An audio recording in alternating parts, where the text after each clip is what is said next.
I'd like to call to order the Monday, May 5th, 2025 Common Council meeting to order. We will begin with the Pledge of Allegiance. Councilman Galloway. Allegiance to the flag of the United States of America and to the republic for which it stands, one nation, under God, indivisible, with liberty and justice for all.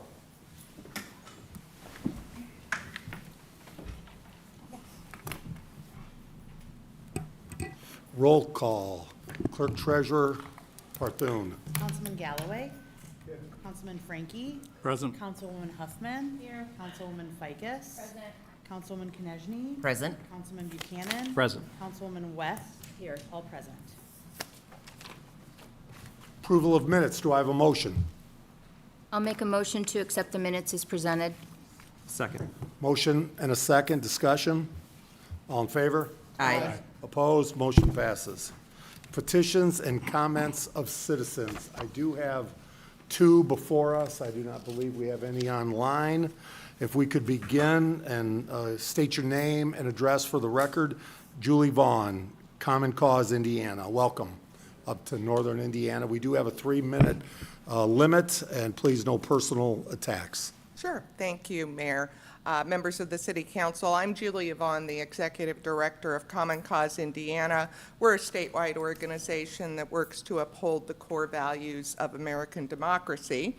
And by chance, I was reading the LaPorte County newspaper last week, and I happened to see the article that you would be doing your council redistricting, and you're under a really tight timeline to do so. So my organization has quite a bit of experience in this, working at both the state and local level on redistricting. That's how I got to know your former mayor, Lee Morris. We worked on a statewide project back in 2021 that was a multi-partisan citizens commission to supplement the work that the state legislature was doing that year. So we're just here to offer our help in terms of the public participation. I know that you've engaged former Speaker Bosma's firm to do the technical part of the work, and that's great. He certainly has a lot of experience doing that in communities around the state. But again, you're under a tight time frame. So we would like to help in whatever way we can, generating public participation in this process, because I think that's really, really critical. And I've talked to the LaPorte County League of Women Voters. They would be excited to be involved with us as well. What we would envision is a webinar that we would host open to anybody in your community, you all as well, where we would just talk about the basics of redistricting and then offer up some public mapping software that your citizens could draw their own maps and perhaps submit them to Speaker Bosma for consideration before he brings his final product to you. Hopefully that would be possible given your tight time frame. If not, perhaps you would allow citizens to submit their maps to you for consideration as well. That was something that we did in conjunction with Speaker Bosma's firm over in Valpo in 2022. So we are just here to help you. I know that it can be something that comes up every decade, right? So you guys aren't experts on this. So please, if you would like some help, we are here to provide it. So thanks so much for the opportunity to speak this evening, and hope to work with you in the future. Julie, it's great to see you again. And questions from the council? Thank you. Thank you so much. Lee Morris, and I will say former LaPorte Mayor Lee Morris. Thank you. Council members, I'm very pleased to have the opportunity to be with you. I'd just like to reinforce what Julia had to say. I want to salute you, number one, for addressing the issue of redistricting the city council districts. Extremely important, and you have engaged, I think, the best legal representation you could have for that process, Mr. Bosma. But I would like to encourage you to take up Julia's offer. This is an opportunity to make sure there's transparency in the process. There's a feeling of opportunity for people from the community to have input into it, and then for some ownership of the outcome that comes along. The maps that they can draw with the software, which is amazing software, could be very helpful to you in making sure that you've taken advantage of every opportunity to provide fair representation for everybody within the city. So my salute, number one, for what you're doing, and number two, I hope that you will take Julia up on her offer of Common Cause to assist you in the process. And thank you for the opportunity of speaking. Mr. Mayor, thank you. Are there any comments? No. Okay. Comments from our council? Great. Standing committee reports. Council President Frankie. Redevelopment Commission met on April 30th. Minutes and claims were approved. An engagement letter with Baker Tilly was approved for the bond process for 39 North Infrastructure's project. Approval of a contract amendment for SEH Engineering for the Boyd Boulevard Stormwater Infrastructure revisions was approved. The amount includes an extra $8,600 for expenses and equipment. This project's total overall engineering cost is not to exceed $108,350. An amendment to a purchase agreement with M Details LLC was approved. The original contract expired last week, but the developer had requested a 90-day extension. This is the same developer that did the Chipotle project and just need a little more time to start this project.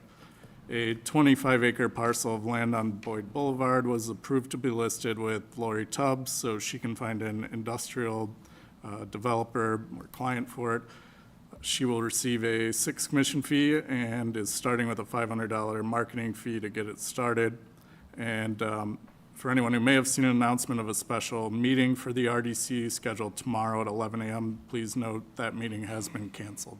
That's all I have. Councilwoman Huffman, or better known as Mickey Mouse, I have nothing to report this evening. except a great trip, correct? Great trip. Councilwoman Ficus. Park Board meets Wednesday, May 21st, 4 p.m. at the Park Office, and then Traffic Commission will be meeting tomorrow, 5 p.m. at the Police Station. Councilman Galloway. Mayor's Veterans Committee will meet next Monday, the 12th, at 5 o'clock at Park Department. And the Police Department will meet a week from Tuesday, the 13th, 9 o'clock at the Police Department. And Memorial Day at Fox Park starts at 10. That's May 26th. Oh, we got our parking lot all done finally. 30 years, Good. but we got it, yeah. Great job. Councilwoman West. The most recent activity in the bid district is that the clock in front of City Hall has been repaired. Summer downtown maintenance and cleanup is in the process, and the flowers are scheduled to be planted mid-May. The PAC Center will be using some of their planters on State Street as garden beds for their community garden project. What a great idea that is. The next bid board meeting is May 12th at 5 p.m. in City Hall Chambers.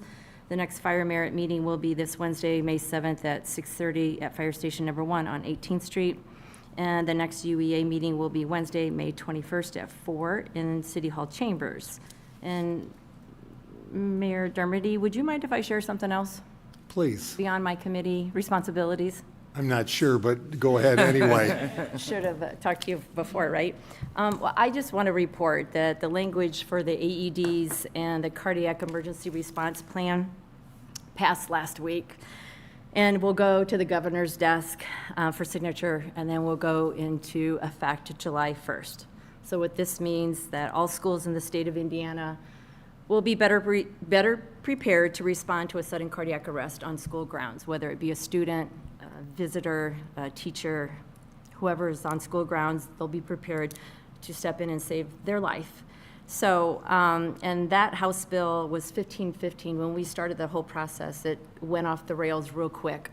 But we were able to get it back on track, and the language was put into House Bill 1515, which I'm very happy about, very relieved that we will finally have that plan in place for our schools. So, I wanted to share that. And I just would like to add, we can talk about the infrastructure that's happening here in LaPorte. We can talk about Microsoft, but we're really talking about people. And Julie is saving lives as a part of Play for Jake. And your tragedy has saved lives in this state, so thank you. Councilman Buchanan. Nothing to report this evening. Councilwoman Konechny. I don't really want to follow that up, but I will. Very brief, the Airport Authority will meet next Wednesday, May 14th at 5:15 at the airport, and kudos to Julie. It's not an easy thing to do. Mayor, I'm not telling you what to do, but I think she might have earned a relentless shirt.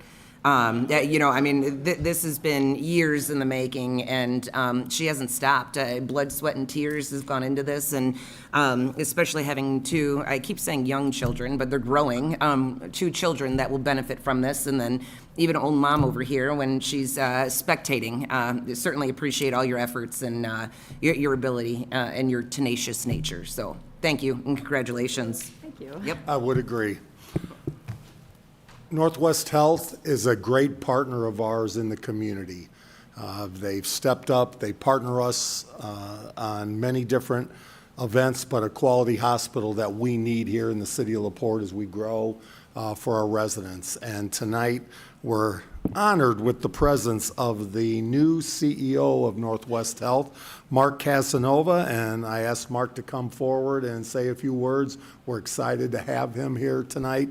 Mark, welcome to City Council, and more importantly, welcome to LaPorte. Yeah, thank you, Mayor, and thank you, City Council members. Certainly appreciate the opportunity to certainly be with you today.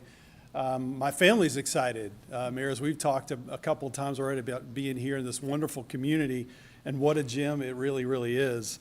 I've been in healthcare for about the last 20 years as a CEO, and 10 years before then as a clinician. And I'm just excited to relocate here to this great town. But I just want to tell you, as I come in, there's a lot of great things in healthcare that's going on at Northwest, and I'm just super happy to be a part of it. The first thing I saw when I started interviewing the community, in the hospital, I should say, was that the hospital's got a fantastic culture that really aligns with my personal vision and values of kindness, teamwork, and wisdom. And I saw it from day one. And since my opening day, February 10th, it continues to really echo to me what a great decision this was and what a great healthcare community this is. I really want to do over the next couple of years, and certainly want this to be my last job, if you will. I really believe in quality healthcare. That has followed me the last 20 years with great clinical outcomes. And then also, too, I want to bring in new physicians to help grow service lines and help bring in experienced and fantastic staff to support the healthcare in this community. So with that, I will say thank you for allowing me the opportunity. I look forward to getting to know all of you guys. Thank you. Questions for our new CEO? Thank you for being here. We wish you the best. And Mark, the other good news is we don't require anybody to stay after they speak. You're welcome to leave at any point. Council President Frankie, introduction of a resolution. Your Honor, I move to read a resolution for its first and only time. Second. Motion and a second. Discussion? All in favor? Aye. Aye. Opposed? Council President Frankie. A resolution adopting guidelines for Common Council legislative redistricting. Whereas Indiana Code Section 36-4-6-4 requires the Common Council of the City of LaPorte, Indiana to redistrict the city's legislative body districts in the second year after a year in which a federal decennial census is conducted. And whereas Indiana Code Section 3-5-10-7.1A requires that any redistricting authority which failed to complete redistricting or recertification of districts following the 2020 federal census must redistrict or recertify existing districts no later than June 30th, 2025. And whereas the Common Council last redistricted the city's legislative body districts by the adoption of ordinance number 20-2012 on November 19th, 2012, and whereas the council desires to comply with Indiana Code Section 3-5-10-7.1A and establish new legislative body districts for the municipal elections occurring in 2027 and thereafter, utilizing the 2020 decennial census data as updated for the city by any special census, special tabulation, or corrected census count as required by Indiana Code Section 1-1-3.5-3 and Indiana Code Section 3-5-10 7.1A, and whereas the council desires the public to be fully informed regarding the procedures to be used to redistrict the city's legislative body districts, and whereas the council wishes to memorialize the legal and procedural requirements to be used by the council in approaching the redistricting process and in evaluating proposed redistricting plans. Now therefore be it resolved by the Common Council of the City of LaPorte, Indiana as follows. Section 1, Recitals Incorporated. The foregoing recitals are incorporated herein by this reference. Section 2, Redistricting Guidelines Adopted. The council hereby adopts and approves the redistricting guidelines by the Common Council of the City of LaPorte, Indiana, attached to this resolution as Exhibit A, and specifically incorporated herein by reference as the definitive statement of the intent of the council regarding the redistricting process and as an accurate statement of the process to be used by the council in reapportioning the city's legislative body districts. Section 3, Appointment of Redistricting Coordinator. The council hereby designates President Pro Tempore Tim Frankie to serve as the council's redistricting coordinator, to coordinate the legislative body redistricting process, and to implement the guidelines on behalf of the council. Section 4, Charge to the coordinator. The redistricting coordinator appointed herein is authorized, empowered, and directed to become fully informed regarding the legal requirements of the redistricting process, to work with the council's special legal counsel to develop a proposed redistricting plan that complies with all requirements of state and federal law and with these guidelines for consideration by the council, and to report back to the council from time to time regarding all aspects of the redistricting process. Section 5, Effective Date. This resolution shall take effect immediately upon its passage by the council. End of resolution. So this is a resolution, can pass this evening. Attorney Otis? Thank you. This is, as Mr. Frankie referenced in the resolution, a requirement of the, after the census occurs. This is an area that is not my area of expertise. We recommend, the Board of Works retained Brian Bosma's law firm, and I'm going to introduce Mr. Bosma here in a second. You know, as the city attorney, I try to remain apolitical. This is a political decision, how you these wards are chosen. For the public, there's 7 council members, 2 of them are at large, 5 of them are in wards, and the wards do have to be redistricted. And if I could introduce Mr. Bosma to help explain the process and maybe address some of the questions that were raised earlier. Mr. Bosma, if you could kind of explain your background in this as well. Thank you so much. Good evening, Mayor Dermody Welcome. and members of the Common Council. It's a pleasure to be with you here this evening. And actually, it's a pleasure to be back in your city. It's been a few years for me. I've visited here many times, back even when the former mayor was here that long ago. So, and it's been a few years, and the city looks beautiful, and it's just a pleasure to, and the weather changed immediately when I hit LaPorte County. It got sunny. I put the top back down on the Mustang. So, well, it's my pleasure to be with you tonight to discuss the beginning of a fast redistricting process. A little background about myself. I'm the chairman of the Municipal Practice Group at Kroger, Gardis, and Regas in Indianapolis. Firm is very old. I'm not that old, but I've been there for 40 years now, and this is my 4th decennial cycle working with local governments on drawing districts, whether it's the city council, the town council, county commissioners drawing for the county council, and school boards. So I've assisted councils in excess of 100 districting events over that 30-year period. So you've heard the resolution that essentially adopts guidelines, which I'll walk through and explain, and appoints a single individual, your President Pro Tem, as the redistricting coordinator to work a plan and submit it to you for your consideration. Both President Frankie and Mayor McDermott have expressed a strong desire to... That hurts, by the way. You know, I was That afraid I was really- going to do that, Mayor Dermody. I'm sorry. What an insult. No, I'm sorry. Pardon me, Tom. Both Mayor Dermody and Councilor Frankie have expressed a strong desire to encourage public support and participation in the process. Appreciate Common Cause and the League of Women Voters being involved in a number of the events that we worked on over the years, and it always is of interest to see what the public comes up with. I was indicating to Councilor Frankie that I've had been some of these events where there hasn't been a single plan submitted. Some where there have been 10, I think there might have been 15 in Valparaiso in 2022. I had one in Carmel, Indiana, where they got a single plan. It was from a government, senior government class in high school, from the high school. It was very interesting to see, have them get up and present their plan and explain why they thought it was the right thing to do.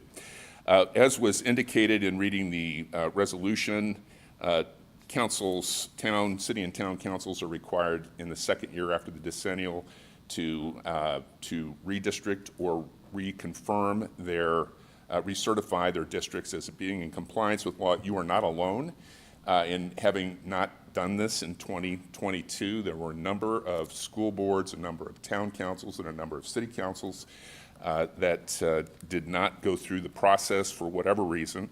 And in response to that, in 2024, the legislature adopted Senate Enrolled Act 135, which said you better do it by June 30th, 2025, or else.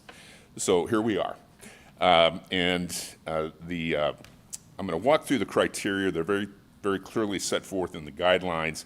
So in all honesty, there's very little statutory requirement or explanation for redistricting at any level. There are 4 total statutory requirements which have to be complied with by city legislative bodies who are redistricting.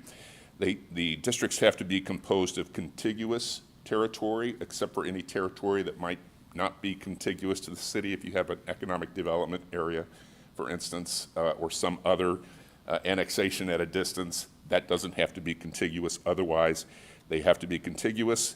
They need to be reasonably compact, is what the statute says. They cannot cross precinct boundary lines, with a few exceptions that I will step into in just a moment.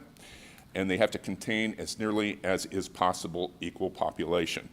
So we're going to just briefly discuss each of these criteria and how they apply in the city council redistricting process. So the boundary of a city legislative body can be crossed or split for under two circumstances. One, 2 council members live in the same precinct.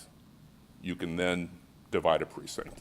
I don't believe that's the case for any of you here, although I will note that a number of you live very close to the district line, like on the street of the line, a couple of you. And the second criteria is a little obscure. It says you can divide districts if they, you can't get as nearly as is possible equal population. That's a little bit of a fuzzy line, but I will tell you that your county clerk and election board will not be pleased if you split precincts. So we are going to have some very clear criteria for that. We haven't gotten into your maps yet. There may be some circumstance that we need to do it, but we try not to. Census blocks cannot be divided. That presented a little bit of a challenge in putting maps together for the public for your process, because some of your annexations did not take the full census block in. So that's why I don't have maps, and I've talked to your clerk treasurer already. We're going to solve those problems here in the next couple of days and get clear maps to you for submittal to the public. There's criteria, certain criteria that has to be followed if you are dividing precincts. We're going to try to avoid that if we possibly can. A couple of other items that you should be aware of statutorily, and this is in the guidelines on the 3rd page of the guidelines. There is a state statutes that say if there's a conflict between maps and written boundaries in your ordinance, the written boundaries govern. If anything is omitted from the process, it won't be, but if it is, the statute says it goes to one of the contiguous precinct, or one of the contiguous wards that has the lowest percentage population, which makes sense. And the same thing if there's a duplication between 2, inclusion of a precinct or territory in 2 different districts, then it goes to the one with the lowest population. So with respect to contiguous territory, The guidelines state that the council is interpreting that you can't have districts meet at a point. They have to have actual cross boundary. Reasonably compact, while there are ways to measure that, and we may do so depending on how your districts look, that really is not important, the guidelines say, as important as equal population and keeping communities of interest together. So equal population, first we'll discuss the use of census data. The statute requires a use of 2020 census data. We did discover that using 2020 census data, your population was 22,471. However, your annexations took in 248 additional individuals. So you're going to be using population that is slightly higher than your 2020 population because of those additional personnel there, or citizens that are part of LaPorte now. And Mr. Bosma, you clarified it's by population, not by voters. That's correct. Everything's by population. It's by population. Right. And you're required to use the 2020 census data as adjusted for new territory, which is what you are proposing to do. There's some discussion about how your current districts have a 14.2% total deviation. That means you take the highest deviation, standard deviation of a district, and the lowest, you add those together, yours total 14.2%. That is, Ward 3 has 6.54% more population than the ideal population, and Ward 5 has 7.66% less than the ideal. So you want to get that deviation down as close as possible. There's some case law that says 10% is kind of a prima facie level. It's okay if it's less than that. I was telling Councilor Frankie, I wrote an article for the Municipal Lawyers Association 10 years, and one of the headings on that was beware the 10% rule, and it cites the 3.9% deviation in Vigo County Council districts that the United States Supreme Court said was too much. So it has to be based on all the circumstances, and you just try to get it as close as possible. Your guidelines say that you're shooting for something at 5% or under. If either your plan submitted by Councilor Frankie or a public plan is higher than 5%, there have to be specific rational objective criteria that are recited. We talked a little bit about precinct boundary lines. We try to keep those together. Communities of interest, if those are identified, we try to keep those together. And then there's a portion of the guidelines that talk about the public notice and participation. First of all redistricting meetings at which the council discusses this will be public. There'll be public notice of those meetings in accordance with your normal public procedures. There will be public access to redistricting information and an opportunity to submit plans. So we'll be making a few additions to it, but hopefully by Thursday, there will be available to the public a public submission kit that includes instructions for putting things together. It'll include a copy of the redistricting guidelines. It will include a copy of your current ordinance, which, by the way, is what we call meets and bounds. It's not precinct 5 and precinct 2 and precinct 7. It's go down Jefferson Street to Lincoln Way and turn right. So that's why we're having a little difficulty putting a map together. It includes the current population in each precinct. It will include a map of each ward and description of those, and then the actual submittal that the public and Councilor Frankie will submit. Deadline for all that is May 28 at noon in the clerk treasurer's office.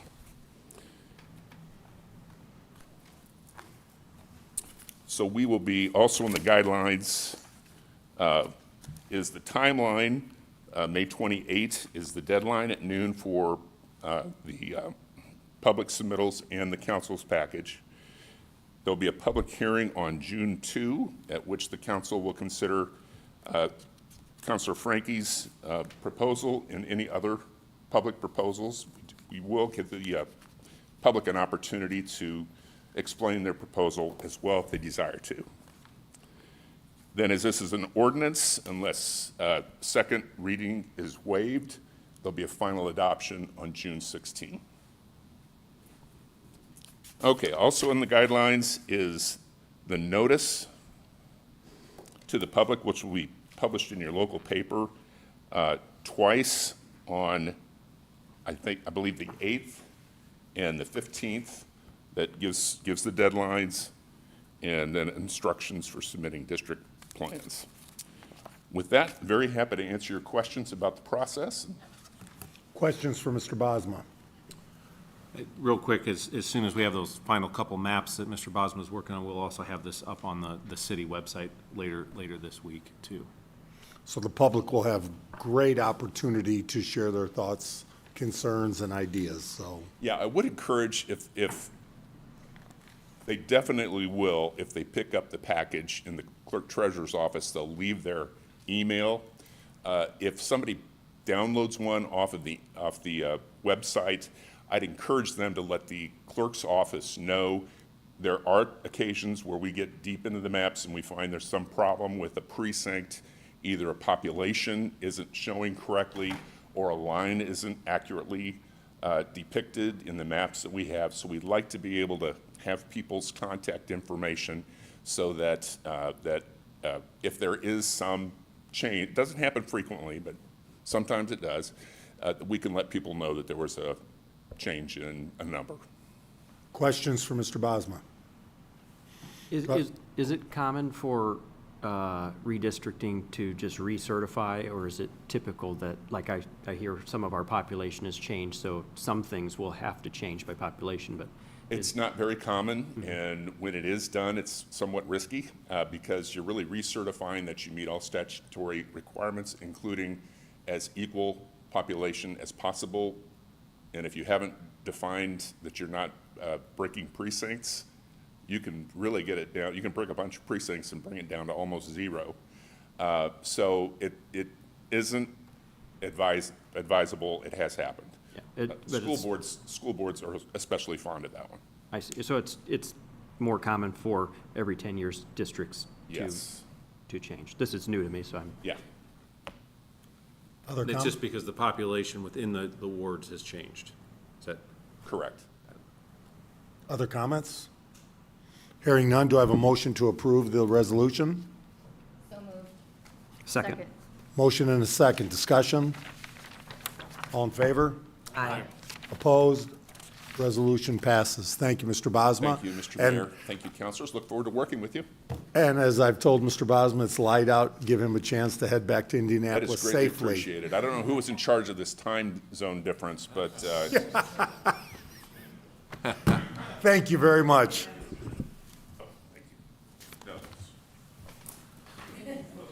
So for all of you, this is Bike Month.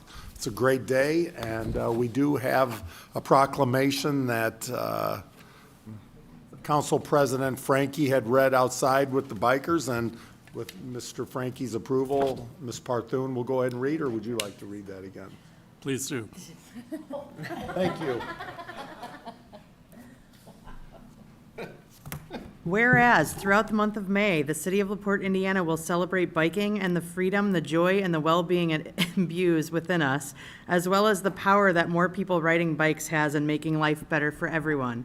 And whereas the residents of the city of LaPorte, Indiana, and its visitors will experience the joys of bicycling through group rides, races, commuting events, educational programs, charity events, and/or by simply getting out and going somewhere by bike.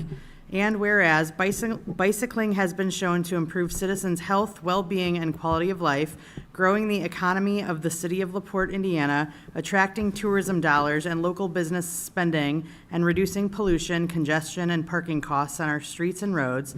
And whereas the Maple City Bicycling Club, schools, parks, and recreation departments Police departments, hospitals, businesses, and civic groups will be joining the League of American Bicyclists in promoting bicycling during the month of May 2025. And whereas these groups are promoting the use of the bicycle as both a means of transportation and recreation year-round to attract more visitors to enjoy our local parks and trail systems, as well as restaurants, hotels, retail establishments, and cultural and scenic attractions. And whereas these groups are also promoting greater public awareness of bicycle operation and safety education during Bike Month and year-round in an effort to reduce collisions, injuries, and fatalities, and improve health and safety for everyone on the road. And now therefore, I, Thomas P. Dermody, Mayor of the City of LaPorte, State of Indiana, and further proclaim May 2025 as Bike Month. Thank you. You're Great welcome. job. Thank you. With the quality of life that we have here with our trails, with our parks, please take advantage of Bike Month. And thank you. And thank you to Mr. Heinhold from our planning department who rides his bike every day to work. Minus probably 2 or 3 days in the winter. Otherwise, he is biking here to work every day. So thank you. Mr. Phillips, 2025 Annual Tax Abatement Compliance. Thank you, Mayor and members of the City Council. It's that time again to review the annual compliance forms that we receive for tax abatement recipients previously approved by the City Council. You should have received a memo in your packets that outlines and details the 5 submittals that we received from companies. Well, we received submittals from 5 companies. There are some cases where there's more than one type of abatement included in that, and I'd like to go through that. It's important that we take action on this, on each of these requests this evening so that we meet the May 15th deadline for submittal to the county so that those forms are properly processed, and we've done our part in that process. So I'll just go through the memo for you individually and then explain to you what I am recommending in terms of the actions that you take on each of these this evening. The first is B&B Manufacturing. Original resolution was passed in 2015. At that time, they estimated their employment would be 40 employees and an estimated salary of $1.4 million. As reported on their compliance form, their CF1 as it's referred to, this year, their actual employment is 44 employees. These are full-time employees, I want to clarify. 44 full-time employees and actual salaries of $4,541,541. Real property investments, it was estimated that their original investment was going to be $3.5 million, but in actuality, that was slightly exceeded by $3.504 million, as you can see. And then on the personal property side for that company, the estimated investment was $2.8 million as reported on the SB1, but the actual investment has been $5,082,517. And I'll note that we anticipate that actually increasing even further with planned expansion at B&B in the future. So based on this information, I would recommend that the council note that they have received substantial compliance for the CF1 based on their SB1 forms that were submitted. The second company is Helmet Casting and Services. That original resolution was 2014. The estimated employment at that time was 312 full-time employees, and the estimated salaries were $23,889,000. The actual employment as reported on this year's CF1 form is 352 full-time employees with actual salaries of $30,731,275. The estimated, on the real property side, the estimated investment originally was $27,725,000, but the company has far exceeded that with an actual investment of $64,910,041. And on the personal property side, the estimated investment was originally $83 million, but the actual investment was slightly less than that at $78,841,518. Based on this, based on the substantial increase in the amount of salaries and the uptick in the employment anticipated, I would recommend that rather than reasonable effort, I would actually recommend substantial compliance as the action to be taken by the City Council on this request. The next property, and I say property, I'll explain why, is property owners Laporte 401 MP RK6 LLC, otherwise known as Remedy. This is the former Laporte Newport Medical Office Building LLC. The resolution for this was in 2019. At that time, the SB1 form that was submitted estimated employment of 5 employees with estimated salaries of $175,000. I note that the actual employment and the salaries are 0, but what I want to explain, and I explained further in the note, is that they are the property owner. It is occupied by Northwest Health, and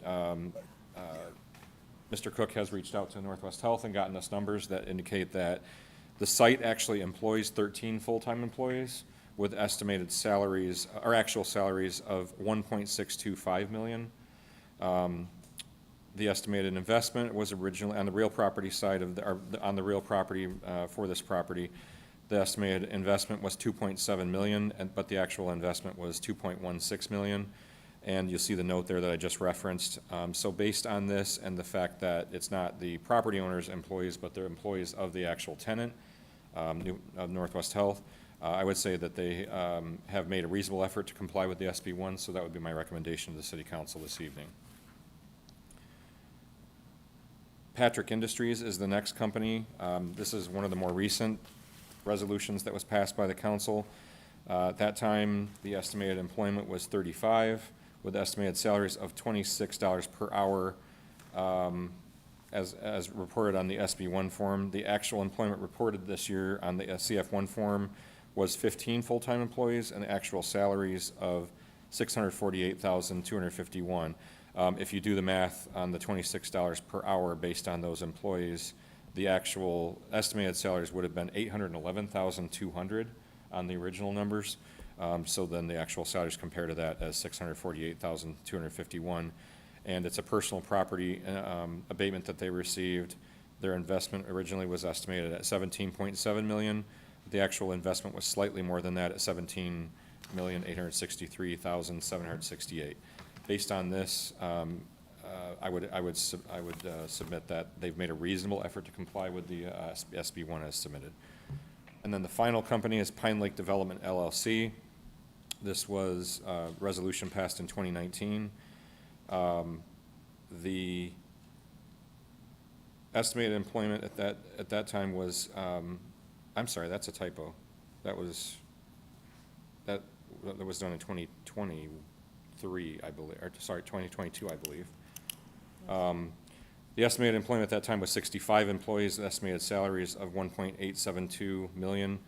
Actual employment is 95, with actual salaries of $1.568137. And the estimated investment was originally $4 million, but the actual investment was $3.858 million. So I would recommend that the council make a motion for reasonable effort to comply with the SB1. So those are the details of the CF1s that we received. You have copies of all those forms in your packets. And I am happy to answer any questions that you have. And you should also have received the forms for the individual motions that should be made. I would recommend that you make individual motions so that those are reflected accordingly. Happy to answer any questions. Questions for Mr. Phillips? Because you're also making specific recommendations for each one. Yes. And remind me, Pine Lake Development is the drift. That's why I think there's a typo in my memo for 2019, because that wasn't in and note that is 2022. 2022. It's R-33-2022 is the resolution. Thank you. I didn't have that number right in front of me, but I knew it was 22. Questions from the council? Hearing none, do I have an individual motion for B&B Manufacturing? I'll do. As pertains to B&B Manufacturing, I move to certify the taxpayer's current compliance statement of benefits on the following grounds. The taxpayer has substantially complied with the statement of benefits. Second. I have a motion and a second. Discussion? All in favor? Aye. Opposed? Pass. Howmet Casting and Services. Go ahead. As pertains to Howmet, I move to certify the taxpayer's current compliance statement of benefits on the following grounds. The taxpayer has substantially complied with the statement of benefits. Second. Discussion? All in favor? Aye. Opposed? Motion passes. As pertains to Laporte 401 MP RK6 LLC, I move to certify the taxpayer's current compliance statement of benefits on the following grounds. The taxpayer has made a reasonable effort to comply with the statement of benefits. Second. Motion and a second. Discussion? All in favor? Aye. Aye. Opposed? Motion passes. As pertains to Patrick Industries Incorporated, I move to certify the taxpayer's current compliance statement of benefits on the following grounds. The taxpayer has made a reasonable effort to comply with the statement of benefits. Second. Motion and a second. Discussion? All in favor? Aye. Opposed? Motion passes. As pertains to Pine Lake Development LLC, I move to certify the taxpayer's current compliance statement of benefits on the following grounds. The taxpayer has made a reasonable effort to comply with the statement of benefits. Second. Discussion? All in favor? Aye. Aye. Opposed? Motion passes. One more. Further comments? Mr. Cook, anything to add from an economic development perspective? And I mean, please look at the jobs, please look at the growth and the opportunity that people can make a quality living here in our community, so, and it will continue to grow. And I'll also note that you have also passed resolutions on a few other companies that have not yet submitted statement, CF1 compliance forms, but that's just because their projects aren't complete yet. So we anticipate more of those coming in the future. Was one of those like New York blower?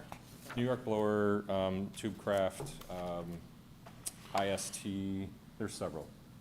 Is there a deadline for There's submission? not a deadline. What happens is the clock starts once they submit their first compliance form. Then they have the period of time that they receive the abatement for from that point forward. So it's a little confusing because it's actually confusing for me too to track, but the clock starts for that abatement the moment that they submit their first CF1 form. Thank you. I believe last time we went through this, there was an issue with county filing something that missed, or I can't remember the exact details, but is that being taken care of now, or so we don't? I don't know what I would say to that, other than we do our part to submit the forms properly by the deadlines. Once the county receives the forms, it's in their hands how those are processed, and you know, we receive copies that we have filed those on time and have those for our records. Beyond that, we do our best to try to assist those taxpayers in the event that there are issues in the future. I think that's an accurate statement. Beyond that, it's out of our control, unfortunately. But that was a struggle with the previous administration last year and before in that position, in the auditor's position. So I don't know if we anticipate that again, but in the event that that happens, we'll do our best to assist those But taxpayers. we're meeting our We're meeting our deadline. deadlines and our requirements. Mr. Rosenbaum seems very focused on completing that task for the county, so I think we're in good shape. Thank you. Thank you. Councilman Buchanan. Your Honor, I make a motion to read an amendment to a development agreement for the council to consider. Second. Motion and a second. Discussion? All in favor? Aye. Opposed? Councilman Buchanan. Second Amendment to Development Agreement. This Second Amendment to Development Agreement is made by and between the City of LaPorte and Park Street Community LLC. City and developer may hereinafter be referred to individually as a party or collectively as the parties. Whereas city and developer previously entered into that certain development agreement, which was effective as of December 5th, 2023, and whereas on April 4th, 2024, city and developer thereafter entered into that certain First Amendment to development agreement whereby the parties agreed to amend certain provisions of the development agreement, and whereas during the course of development and construction of the project, city and developer have agreed to certain additional amendments to the development agreement as previously amended, and whereas pursuant to section 15.8 of the development agreement may only be amended in writing executed by city and developer, and whereas city and developer desire to amend the development agreement as set forth herein. Now therefore, in consideration of the promises and covenants set forth herein and other good consideration, the receipt and sufficiency of which is hereby acknowledged, the parties hereto agree that the development agreement shall be amended as follows.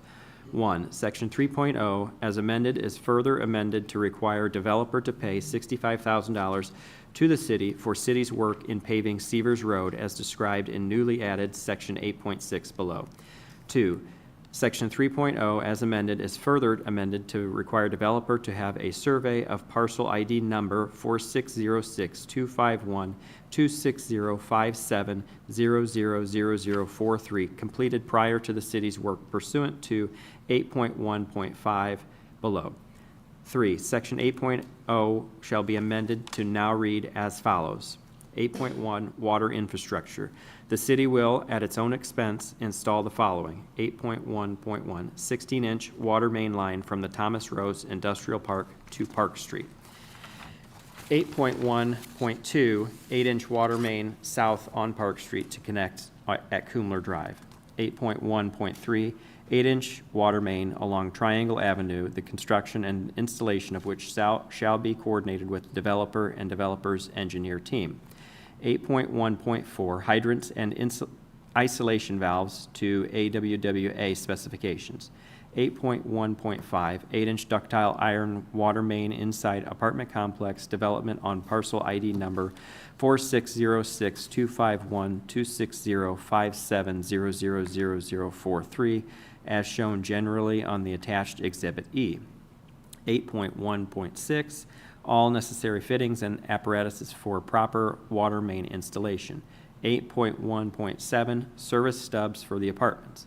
8.1.8 installation of infrastructure will be done according to designs provided by Dunlin Group Engineering. 8.6 paving. The city will complete by the following paving work on Severs Road in the areas shown generally on Exhibit E. 8.6.1 backfill, compact and place stone in the roadway cut up to 4.5 inches from the current surface. 8.6.2 pave roadway cut area with 4.5 inches of HMA base intermediate placed to the existing road grade at the center line. 8.6.3 scarification of the westbound lane. 8.6.4 mill butt joint across either end of the paving area. 8.6.5 overlay width, full width of roadway with 1.5 inches of HMA surface. All other terms and conditions of this agreement as previously amended shall remain unchanged and in effect. The second amendment is hereby incorporated into the development agreement as previously amended as if fully completed set forth therein. Mr. Cook? Good evening to the City Council. Bert Cook, Executive Director of the LaPorte Economic Advancement Partnership. So just so we're clear on the project we're talking about, because I know we use different names depending on whether we're talking the project itself or the agreements. This is in regards to the Hunter Woods development along Park Street.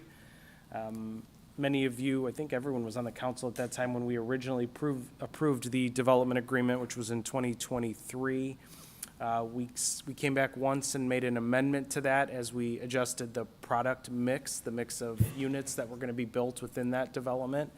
And in a similar way, we've had another, not to use the word development too many times, we've had another issue that we've had to address as part of that, part of the project. And again, large infrastructure project that's done in partnership between the development team and the city itself. So we recognized we had to make some cuts into Severs Road that had to ultimately be paved at the end of the project, as well as some water infrastructure that needed to be placed on the parcel that the apartments, the 4 apartment buildings are going to be built on. So we're addressing those improvements within this amendment to the development agreement. Effectively, we've agreed to kind of split the cost with the developer on this, so they're paying us $65,000, as Councilman Buchanan mentioned in the amendment.